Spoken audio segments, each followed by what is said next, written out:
देश के कोने कोने में छिपी खेल प्रतिभाओं की खोज के अभियान को लेकर आयोजित खेलो इंडिया यूथ गेम्स 2023 योग प्रतियोगिता का बुधवार को उज्जैन में आरंभ हुआ। इस महाकुंभ में देश भर के 30 चयनित 19 राज्यों के कई खिलाड़ियों में से योग खिलाड़ियों द्वारा योग की 4 इवेंट में अपनी प्रतिभाओं का प्रस्तुतिकरण किया गया। खेलो इंडिया में योग की 4 इवेंट ट्रेडिशनल योगासन, artistic single, artistic pair, rhythmic pair को शामिल किया गया है। खेलो इंडिया अंतर्गत माधव सेवा न्यास के सभागृह में देश भर से आए हुए योग खिलाड़ी अपने जोहर दिखाते हुए नजर आए। कल सुबह 10 बजे से उच्च शिक्षा मंत्री डॉक्टर मोहन यादव द्वारा खेलों के आरंभ की घोषणा की गई।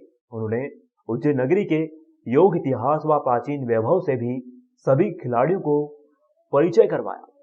खेलो इंडिया का आयोजन मध्य प्रदेश में हो रहा है। हाल में आयोजन शुभारंभ अवसर पर मध्य प्रदेश के मुख्यमंत्री शिवराज सिंह चौहान ने घोषणा की है कि मध्य प्रदेश के जो बच्चे पदक जीतकर आएंगे उन्हें अगले खेलों की तैयारियों के लिए 5 लाख का पुरस्कार दिया जाएगा।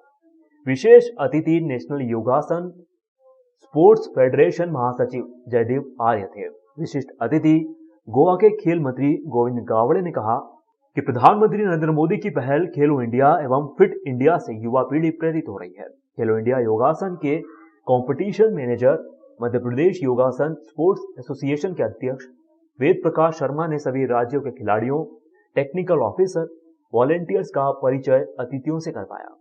मंचासीन अतिथि दिनेश ठाकुर, सचिव, मध्य प्रदेश योगासन स्पोर्ट्स एसोसिएशन, राकेश शास्त्री, उपाध्यक्ष, नेशनल योगासन स्पोर्ट्स एसोसिएशन, रचित कौशिक, कोषाध्यक्ष, नेशनल योगासन स्पोर्ट्स एसोसिएशन, उमंग डॉन, संतोष टैगोर, अधिकारी सुमेध, अर्पण भारद्वाज, ओपी हारो आदि उपस्थित थे।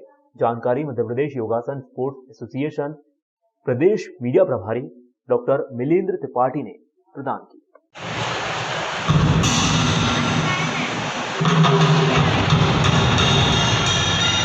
शहीद के परिवार को मिलेगा घर। सामाजिक संस्था शहीद समरसता मिशन ने उठाया बीड़ा। घर बनाने के लिए 15 लाख रुपए देगी संस्था। शहीद गजेंद्र राव सूर्वे के भवन का भूमि पूजन हुआ। उज्जैन जिले के शहीद गजेंद्र राव सूर्वे के बूढ़े माँ बाप को 17 सालों के बाद खुद का घर मिलने जा रहा है। ये बीड़ा उठाया है शहीद समरसता मिशन के युवाओं ने। गुरुवार को भूमि पूजन किया गया। संस्था अब मकान बनाकर शहीद परिवार को सौंपेगी। जिले के युवाओं ने उनके वीर सपूत के शहादत दिवस यानी कि 2 फरवरी के दिन उनके सपनों के घर का भूमि पूजन कर उन्हें सम्मान की छत देने की पहल की है। शहीद समरसता मिशन के संस्थापक मोहन नारायण ने बताया कि जिन परिवारों ने अपने घर का चिराग इस देश को रोशन करने के लिए न्यौछावर कर दिया हो, ऐसे उन परिवारों के लोगों को घर दिलाने का संकल्प संस्था ने लिया है। One check one sign for शहीद अभियान शुरू किया था। इसे एकत्रित सम्मान राशि से शहीद गजेंद्र राव सूर्वे के परिवार के लिए 15 लाख रुपए की लागत से सर्व सुविधा युक्त भवन का निर्माण पूरा कराया जाएगा। साथ ही गृह प्रवेश के साथ 5 लाख की सम्मान राशि भी उन्हें भेंट की जाएगी। इस पूरे अभियान में लगभग 20 लाख रुपए की सम्मान राशि एकत्रित की जाएगी। 15 अगस्त तक इस भवन को पूर्ण कर शहीद के परिवार का ससम्मान गृह प्रवेश कराया जाएगा।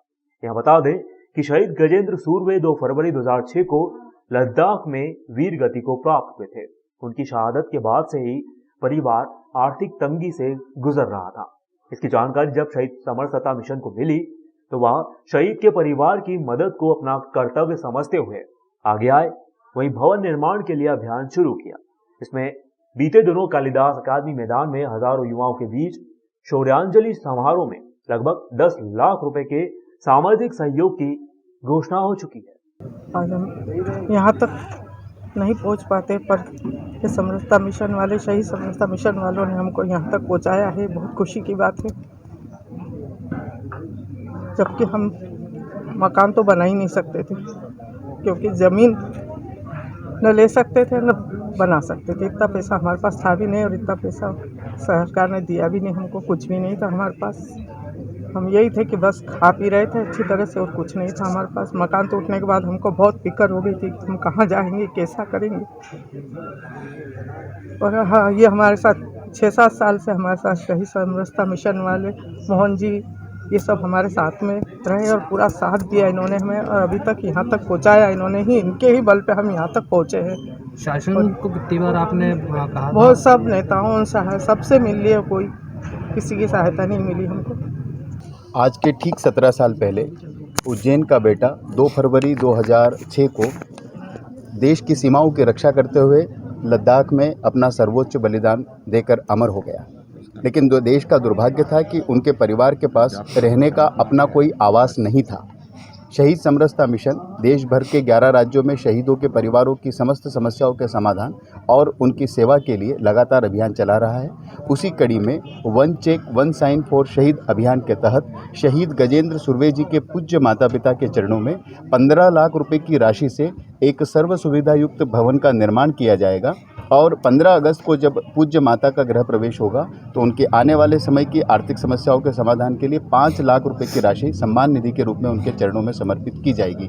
ये पूरी राशि वीर माता के अकाउंट में डिजिटल माध्यमों से या अकाउंट चेक के माध्यम से एकत्र की जाएगी। आज उसी अभियान का भूमि पूजन है। चूँकि आज का दिन बहुत पवित्र है, आज ही के ठीक 17 साल पहले आज के दिन शहीद गजेंद्र सुर्वे जी का बलिदान हुआ था। आज उनका बलिदान दिवस है। उज्जैन कलेक्टर कुमार पुरुषोत्तम ने आज सुबह त्रिवेणी संग्रहालय स्थित बैठक कक्ष में महाकाल लोक के द्वितीय चरण के निर्माण कार्यों की प्रगति की समीक्षा की। अब तक हुए निर्माण कार्यों की जानकारियां प्राप्त की। कलेक्टर ने बैठक में निर्देश दिए कि द्वितीय चरण के निर्माण कार्यों की टाइमलाइन तैयार की जाए तथा सभी निर्माण कार्यों को समय सीमा में पूरा करना सुनिश्चित किया जाए। कलेक्टर ने कहा कि सभी प्रोजेक्ट हेड व इंजीनियर्स की बैठक बुलाकर निर्माण कार्यों की विस्तृत समीक्षा आने वाले सप्ताह में की जाएगी। उन्होंने आगामी 18 फरवरी को आयोजित किए जाने वाले शिव ज्योति अर्पण कार्यक्रम के बारे में भी जानकारियां प्राप्त की। बैठक में स्मार्ट सिटी सीईओ आशीष पाठक, श्री महाकालेश्वर मंदिर प्रशासक संदीप सोनी सहित स्मार्ट सिटी के विभिन्न अधिकारी मौजूद रहे।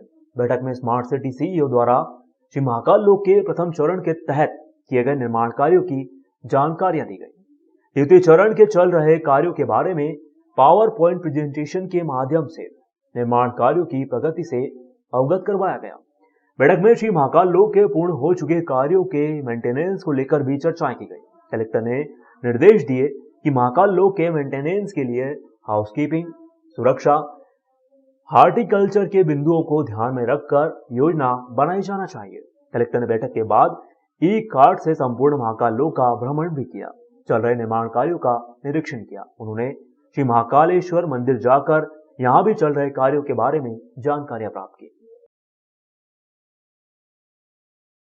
ई रिक्शा चालक एसोसिएशन के सैकड़ों सदस्यों द्वारा उज्जैन कलेक्टर कार्यालय पहुंचकर कलेक्टर के नाम अपनी मांगों को लेकर ज्ञापन दिया गया, जिसमें ज्ञापन के माध्यम से ई रिक्शा चालकों ने मांग रखी है कि उज्जैन में लगभग 2000 के आसपास ई रिक्शा चालक ई रिक्शा चलाते हैं, जिसमें लगभग 10,000 लोगों की जीविका चलती है। लेकिन अभी तक कोई भी पूरे उज्जैन शहर में एक भी ई रिक्शा स्टैंड नहीं है। हम लोगों के लिए भी ऑटो स्टैंड की तर्ज पर ई रिक्शा स्टैंड बनाया जाए। हमारे साथ में जो और ऑटो चालक हैं और पुलिस वालों द्वारा दादागिरी और मनमानी की जा रही है, जो हमारे साथ की जाती है, उस पर लगाम लगाई जाए। ज्ञापन लेते हुए एसडीएम राकेश शर्मा ने उन्होंने आश्वासन दिया है कि जिला कलेक्टर से चर्चा कर उनकी समस्याओं का निराकरण तुरंत किया जाए। जिंदाबाद जिंदाबाद, गुंडागर्दी नहीं चलेगी, नहीं चलेगी, नहीं चलेगी, पुलिस की गुंडागर्दी नहीं चलेगी, नहीं चलेगी, नहीं चलेगी। हमारी मांगे पूरी करो, पूरी करो। जिंदाबाद जिंदाबाद, हमारी मांगे पूरी करो, पूरी करो। हमारी मांगे पूरी करो, पूरी करो। कभी 100 रुपये, कभी 200 रुपये, और नहीं देने पर गाड़ी सड़ने की, गाड़ी सड़वा दूंगा तेरी, ऐसी हमको वो धमकी देते हैं। नगरीय सुलभ वाहन ई रिक्शा का संचालन समूचे उज्जैन क्षेत्र की सभी कॉलोनियों तक सतत सेवाएं दी जा रही है, वह भी न्यूनतम दर पर। फिर भी ऑटो चालकों की हरकतों की वजह से हमें हर सिद्धि स्टैंड पर व्यवसाय तक नहीं करने दिया जा रहा है। हमारे पास ना तो स्टैंड है और हमको पुलिस वाले परेशान करते हैं, ऑटो वाले परेशान करते हैं। हमको ई रिक्शा चलाने में काफ़ी समस्याएं हो रही है। इस विषय को लेकर हमने आज कलेक्टर साहब को ज्ञापन दिया है। कितनी ई रिक्शा उज्जैन में चल रही है और क्या रेट पे चला रहे हैं आप? उज्जैन में कम से कम 2000 रिक्शा चल रही है और हम 10 रुपये से लेकर 20 रुपये सवारी तक में ई रिक्शा हम चलाते हैं। दूर का रहता है तो 20 रुपये सवारी और पास का रहता है 10 रुपये सवारी। इसके बाद भी हमको परेशान किया जा रहा है। जगह जगह हमारी गाड़ी रोकी जाती है, सारे कागज़ होने के बावजूद भी हमारे चालान काट दिए जाते हैं।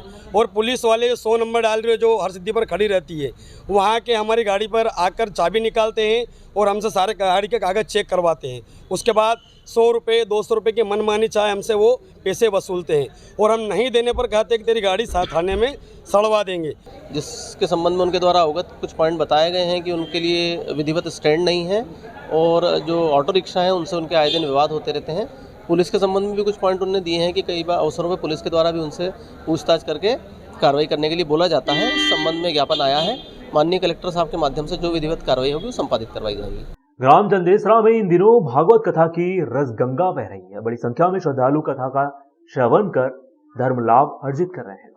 ग्राम चंदेसरा में श्रीमद् भागवत सप्ताह आयोजित किया जा रहा है। ग्राम सरपंच पदम सिंह आंजना व आंजना परिवार द्वारा आयोजित कथा में समस्त ग्रामवासी पिछले 5 दिनों से कथा श्रवण कर धर्म लाभ अर्जित कर रहे हैं। पंचम दिवस कथा में भगवान कृष्ण की बाल लीलाओं का वर्णन किया गया। कालिया नाग दमन प्रसंग का वर्णन करते हुए पंडित अंशुल द्विवेदी ने बताया कि किसी भी प्रकार से भगवान के चरण अपने मस्तक पर धारण हो जाए तो जीवन के सारे संताप रूपी विष अपने आप दूर हो जाते हैं। कथा मनोकामनाओं की पूर्ति नहीं बल्कि मानसिकता को वृहत करने का साधन है।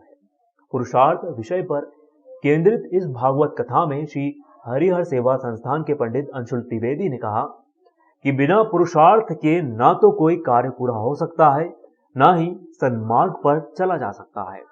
छोटे से छोटा एवं बड़े से बड़ा कार्य, फिर चाहे वो ईश्वर को ही क्यों ना पाना हो, बिना पुरुषार्थ के असंभव है।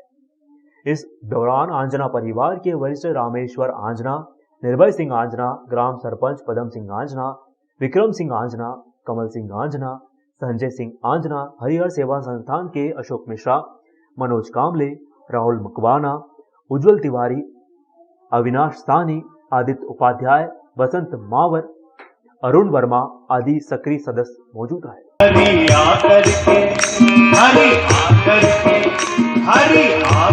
के चीर बढ़ाए, हरि आकर के चीर बढ़ाए, हरि दौड़े चले आए, हरि दौड़े चले आए, हरि दौड़े चले आए, जिसने हरि गुण गाए, जिसने हरि गुण गाए, हरि दौड़े चले आए, हरि दौड़े चले आए, हरि दौड़े चले आए। वही श्यामल कोमल रंग, वही मोर मुकुट माता ने उनको मुख पर धराया, सर पर धराया और भगवान गोदी में आनंद ले रहे हैं, हंस रहे हैं। और नंद के घर उत्सव हुआ और वहां पर शांडिल्य ऋषि मौजूद थे, इसलिए उन्होंने कहा कि अभी नालक छेदन नहीं हुआ है। जब नालक छेदन होगा,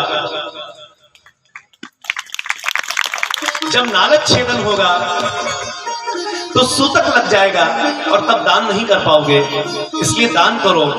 और नंद जी ने 1 लाख गायों का संकल्प ले लिया दान करने का। 1 लाख गायें ब्राह्मण को दान करने, ब्राह्मणों को। ऐसे धान्य के पर्वत बनाए बड़े बड़े और वो बांट दिए लोगों में। और यशोदा जी ने कहा कि मेरे लाला को देखने जो आए और उसकी जो नजर पड़े, जिस चीज पर नजर पड़े वो चीज उठा करके ले जाए। आज जो चाहते हो वो ले जाओ, मुझे जो चाहिए था वो मुझे मिल गया। और जब आदमी का ब्रह्म से संबंध हो जाता है तो वो धातु और धान्य और वस्तुओं में मोह नहीं रखता। वो मोह खत्म हो गया कृष्ण के गोद में आते ही।